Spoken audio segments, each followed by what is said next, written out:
I'm Lubo. I'm Rumen, yeah.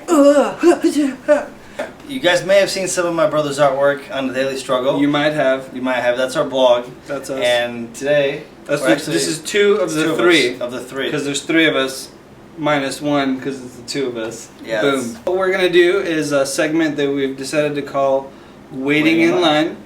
I think it's pretty good. Which is pretty good. It's we're going to be doing movie reviews. Reason being is that's something we're very passionate about. That's just what we like to do.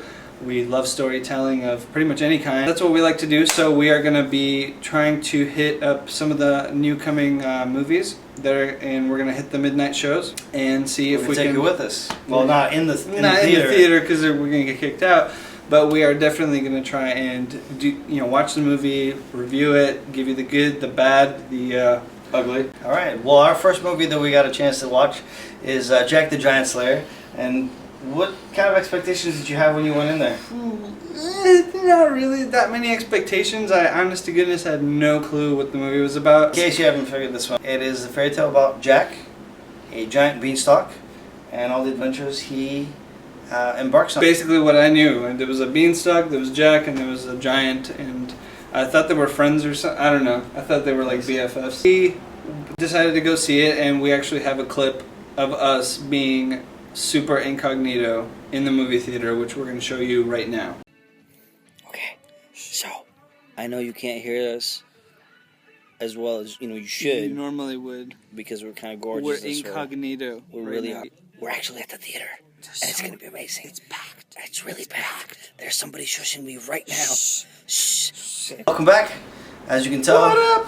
We were very excited to be incognito. Without further ado, we're going to jump head first into our first segment. We're going to talk about what the movie was actually about. What was it about? Now, what is it about? It's about Jack and how he, as a simple farm boy, comes across magical beans. Now, he's really given one simple task, and of course, you know he's going to mess that one up. Of course. And that task is... don't get them wet. Yes, apparently wet beans are not good. Wet beans, magic. Boom. Yeah, Shit happens. Well, as you can imagine, he does get one bean wet, and from that bean sprouts a giant beanstalk. I know you guys are all surprised, and guess what? There's more to the story. As you can imagine, he manages to mess this one up, and as a result, his love interest, guess what, gets trapped on top of the beanstalk as it's growing. And guess what happens? Jack has to go get her. Now, Jack by himself, unfortunately, that would have been a really crappy movie. Would have been very short. Yeah, very Jack, short-lived. Well, he's kind of a farm boy, so he really doesn't have a way of getting up there. He's not prepared. He's not equipped. He's got really nice teeth, though. He does have very nice teeth, but guess who is it? I don't even know. Probably one of the best supporting characters I have ever come across. Obi-Wan Kenobi. Obi-Wan Kenobi himself, Ewan McGregor, and the main antagonist. Okay, that's the bad guy. For those of you that don't know what the antagonist is, I just googled it. Yeah, we just googled it. Google.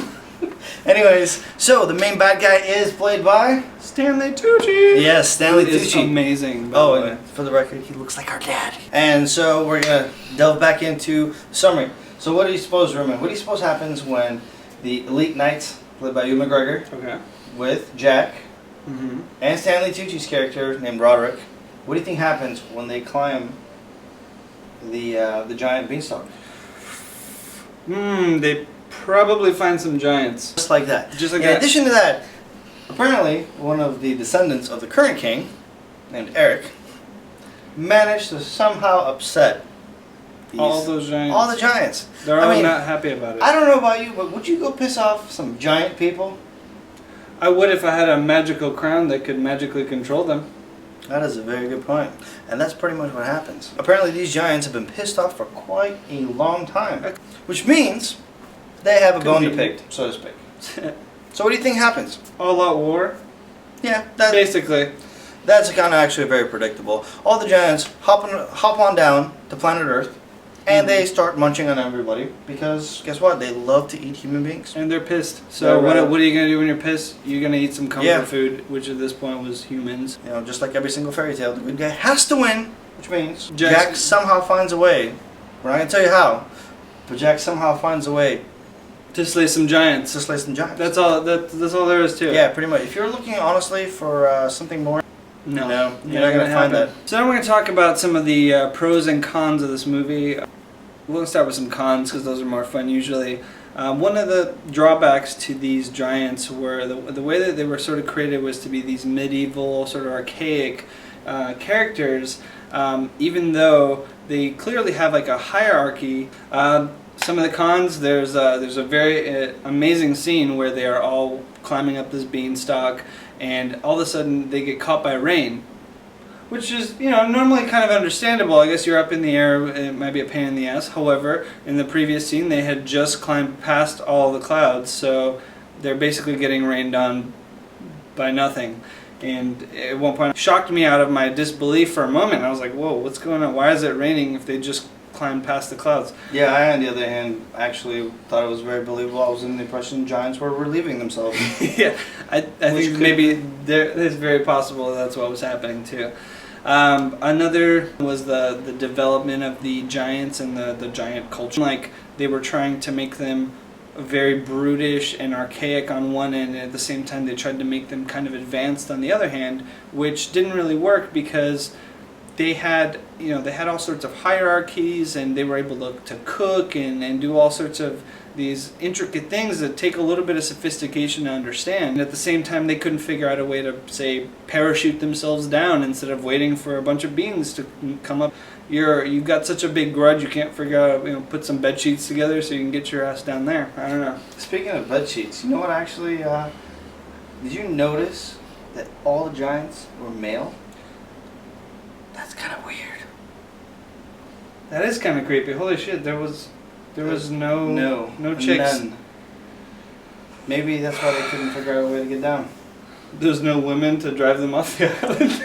Another con that just I couldn't let go of was one of the side characters tried to throw in his badass line right before getting eaten by a giant. It was terrible. It was just not very believable. You didn't really care about the character at all, so you were kind of just waiting for him to get chomped down. If you're gonna have, you know, supporting characters like that, I think building them up a little bit more and giving them a little more character, and it will add to their believability. So when they do die, it will actually read better that way. With that in mind, we're gonna move on to the good stuff.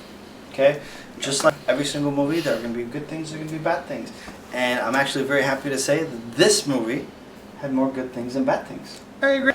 Okay, so let's start off with the basics. What makes a movie great? The characters, right? And in our case, we had Nicholas Hoult, Beast from X-Men First Class, who was phenomenal. Okay, honest to goodness, I don't think they could have picked anyone. I don't know if phenomenal is the best word to use, but he was pretty damn good. I'll give you that. Good. Okay, he wasn't bad by any means. His character started basically as a bumbling idiot and transitioned to become the hero, which he did a very, very good job of. Yeah, and I went to go see a guy becoming a hero. You know, I didn't expect anything more than that, so I was very happy with the end result. Ewan McGregor, that guy is just phenomenal. He's whatever you put him in. Honestly, he's just got a presence, a very charming presence. He feels like he leads everybody to have this really positive energy on screen. He's amazing. And again, Stanley Tucci, our dad, who kills me. He makes me laugh even when he's not trying. Exactly. So, needless to say, the characters had a lot of good screen presence. Yep. Okay, they were very likable. Mm-hmm. Okay, that's our turn. I'm willing to suspend my disbelief. I think that really is what summarizes the movie for me. And that's kind of the important part. It really sucks you into the world. It makes you believe that you're there, and it basically cuts out that 2 hours or whatever that you're in the movie theater, and just it makes it a very enjoyable experience. And last but not least, one of the things that we both enjoyed very much is the style of the screenplay. Now, I don't want to give anything away. However, there is a cooking scene. You just ruined the movie. It literally is worth it. There's a cooking scene, okay? And in this cooking scene, there is Ewan McGregor who's being prepared like a pastry. He's about to be cooked alongside of something which we're not going to talk about. However, I will tell you this much: it is funnier than all hell. Yeah, if you're from Bulgaria, you're gonna miss it. You'd be like, it's like a Saturday morning. All right, now that we've wrapped up everything, we need to obviously grade this movie. Okay? We're going to steal some other ideas. We're going to steal some other ideas. So, Ruben and I Okay, that's him. We were born in Bulgaria. If you don't know where that is, don't worry about it. Nobody does. Growing up in Bulgaria, we were always graded on a scale of 1 to 6. 1 to 6. Oh, look! See what I did there? Yeah, 1 to 6. Yeah, and guess what? 1 is not a good grade. So, Roman, what do you think of this movie? 1 to 6. 1 Go. to 6. I'm gonna say it's a 4. I'm gonna say it's a 4. Honestly. I'm gonna agree with him on this one. If you're looking for Oscar-winning performance, you're better off looking at our YouTube channel. However, if you happen to have some preteen kids and you want to take them out for a movie, I'd say that's a really good movie to take them to. Yeah, it's very good. I think that everybody will enjoy the movie. You won't feel like you wasted your money on it. Absolutely. Just don't go for the 3D version. It made me want to puke at one point in time. Knives and arrows and stuff being thrown at me in 3D. Yeah, I still have yet to see a movie, aside from Avatar, that needed to be made in 3D. Every other movie just feels like they just want to do this. Whoa! Alright guys, so we are going to go ahead and wrap this up. But before we do, I would like to tell you this. I think we should keep doing this.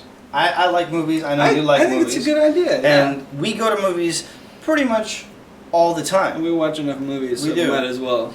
So we like to bitch and complain, so that's what we're gonna do, and on video now, which is gonna be way more interesting. And we can see what you guys think about our bitching and moaning about specific movies. Yeah. Maybe get a little bit of perspective. To start with, we're basically gonna do one movie a week. This week was Jack the Giant Slayer. Next week we're gonna do Oz the Great and Powerful.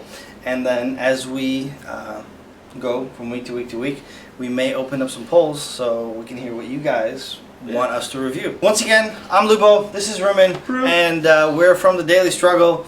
This was Waiting in Line, and the way you guys can help us is by just supporting us. You can like our videos, you can click the subscribe button and follow us and share us with your friends because we're kind of awesome. We're going to be updating weekly, and that's all that matters. It really is.